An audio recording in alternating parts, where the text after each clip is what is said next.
Elizabeth Crane, age 78, lived a quiet life in the small town of Maplewood, Ohio. Every morning she fed the robins, made a single cup of Earl Grey tea, and solved the newspaper crossword with the precision of a surgeon. Her life was simple, peaceful, and unclaimed. She had no siblings, no parents, no cousins. That's what the state record said, at least. That's what she'd always been told.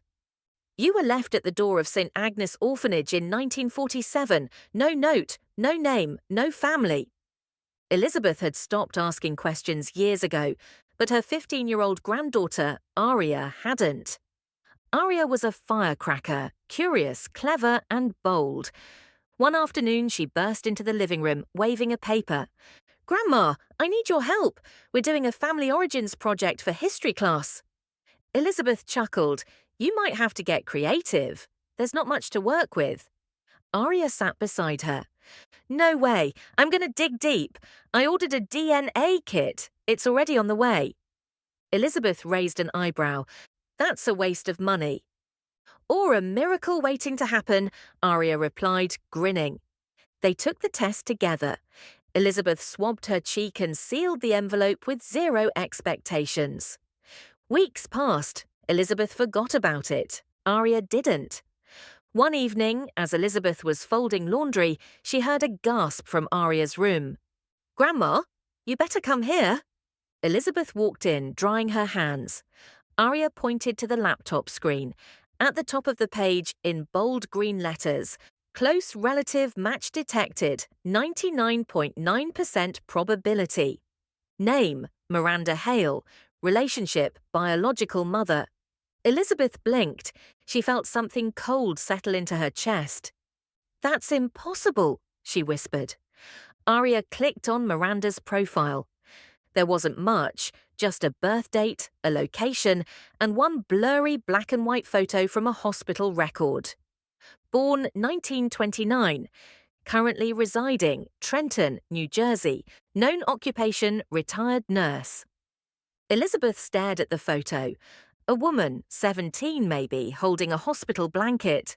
Half her face was hidden in shadow, but something felt familiar. "Grandma," Aria said quietly, "is it possible they lied to you?" Elizabeth looked away. "They didn't lie, they just never told me anything." 2 days later, Elizabeth sat down and wrote a letter. "Dear Miranda Hale, I believe we may be connected through a DNA test. I know this must be confusing. I'm not asking for anything, only clarity. If you are willing to speak, I would be grateful." She mailed it to the address listed. No phone number, no email, just a hope. For 2 weeks, nothing came. Then one afternoon, an envelope arrived, in shaky cursive, "Return to sender." But beneath it, someone had scribbled, "She lives with me now, I'm her daughter. If this is real, call me." A number followed. Elizabeth dialed the number with trembling fingers. "Hello." A woman's voice, strong but cautious. Elizabeth introduced herself. There was a pause. Then the woman said, "My name is Julia. Miranda is my mother. She's 94 now. We always knew something was missing from her life." "Has she ever mentioned a child?" Elizabeth asked. A beat. Then, "She talks about a baby, says she was forced to give her up, in Chicago.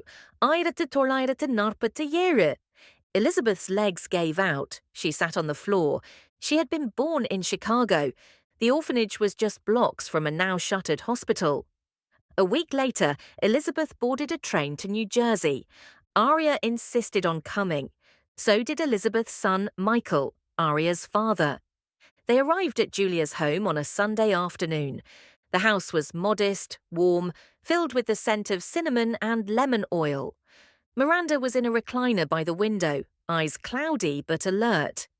Julia gently said, "Mum, someone's here to see you." Miranda turned. Her eyes settled on Elizabeth and widened. "I know you," she whispered. "I saw your eyes in my dreams." They sat together for hours. Miranda spoke slowly but clearly. "I was 17. Catholic school, got pregnant. My parents sent me to a rest home, really just a place to hide girls like me. They took the baby, said she was adopted, said I had no right to ask. She reached out and took Elizabeth's hand. I've missed you every day, even before I knew your name. Elizabeth tried to speak, couldn't. Instead, she pressed Miranda's hand to her cheek. It was enough. Before Elizabeth left, Miranda gave her a box. Inside, a small lavender scarf, worn thin. I knitted this before you were born, Miranda said. I never got to give it to you. Elizabeth held it to her heart. The scent of lavender lingered, like a memory that had waited 70 years to come home. Back in Ohio, Elizabeth struggled to sleep. She kept the scarf beside her pillow. At night, she heard Miranda's voice in her dreams, but questions remained. Why hadn't the state told her anything? Why was her file sealed? And what else had been hidden? Aria, curious as ever, began digging deeper. What she found shocked them all. Through a genealogy forum, Aria connected with a retired social worker named Tom Reed. He used to work for the Illinois Department of Family Services. I remember your grandmother's name, he said. She was one of the black folder kids. What's that? Aria asked. Tom explained. Back in the 40s and 50s, some adoption cases were so controversial, they were sealed in black folders. Political pressure, church influence, shame. Elizabeth's file had been deliberately erased from public records. She hadn't been forgotten, she'd been hidden. Continued, they told her she had no family, but the DNA test revealed something else. Tom Reed mailed them a package. Inside, photocopies of documents that were never supposed to be seen. Intake form from St. Mary's Rest Home for Girls, signed Miranda Hale. Transfer paperwork from infant number 47 Hale to St. Agnes Orphanage. A court order from 1948, sealed by order of the diocese. A single black and white photo, a nurse holding a newborn, date stamped in red ink. Elizabeth stared at the papers spread across her table. For the first time in her life, she saw the proof. She had not been abandoned. She had been taken. And the people who did it had power. Aria pressed further. She contacted local historians, nuns who once worked at the orphanage, and a former journalist. One story repeated, the church wanted to protect reputations. Young mothers were considered sinful. If a girl resisted, they said the baby died. No one questioned it. Elizabeth sat in silence.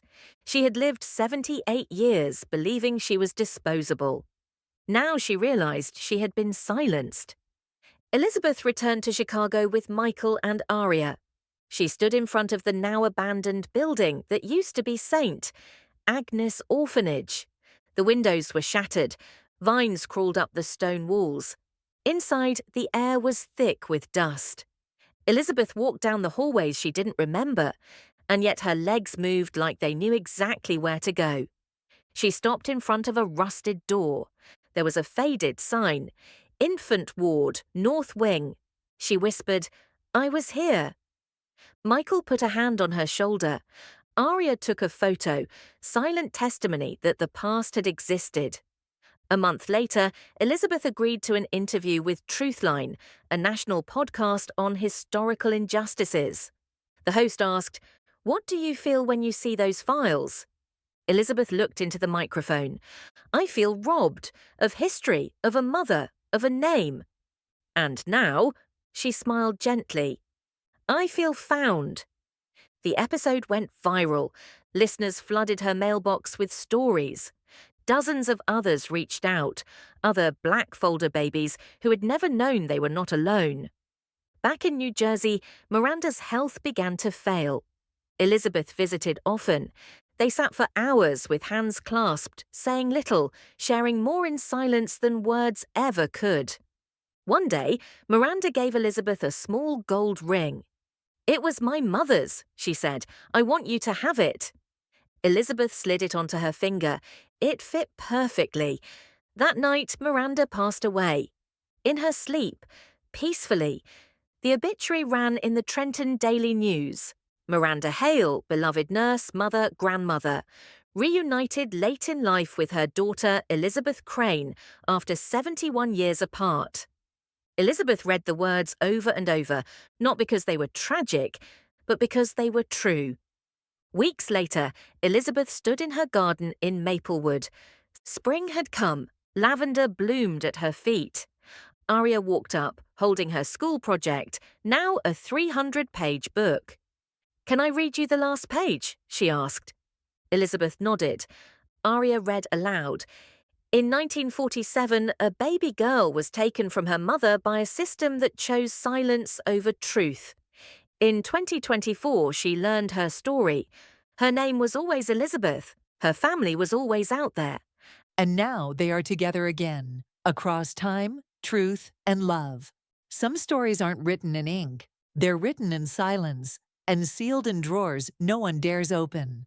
But silence isn't the end. Sometimes it's just the pause before the truth speaks. Elizabeth was told she had no family, but the blood in her veins had a different story to tell. One spit in a tube, one unexpected match, and 70 years of mystery, unraveled in a heartbeat. The end.